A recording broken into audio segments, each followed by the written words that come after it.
Kepulan asap pekat yang keluar dari dalam toko minimarket di Jalan Babakan Dramaga, Kabupaten Bogor, tepatnya samping kampus IPB University. Sebanyak 8 mobil damkar dari kampus IPB, Dinas Damkar Kabupaten Bogor dan Kota Bogor pun diterjunkan untuk memadamkan api yang berasal dari gudang bawah toko tersebut. Petugas damkar pun sempat kesulitan untuk masuk ke gudang bawah karena minimnya ventilasi, sehingga petugas damkar terpaksa memecahkan kaca agar asap mudah keluar.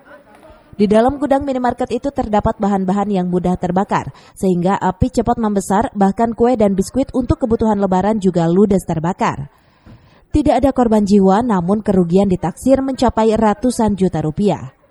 Kita kesulitannya karena di dalam itu minim ruang ventilasi ya, sehingga menyulitkan para petugas yang masuk karena berkumpulnya asap-asap yang cukup. Mana Pak? Adanya di lantai paling bawah. Lantai paling bawah, tim masih berusaha mencari akses untuk masuk dan kita mencoba terus menggedor lewat belakang. Yang pertama, saya dapat informasi dari kepala toko Alfamidi terkait masalah setelah terjadi kebakaran, yaitu di gudangnya. Nah, di situ saya berkoordinasi dengan IPB yang terdekat, ya, yang dia punya damkar. Saya mohon bantuannya untuk sementara. Dan habis itu saya menghubungi damkar kota, kabupaten untuk memadamkan api.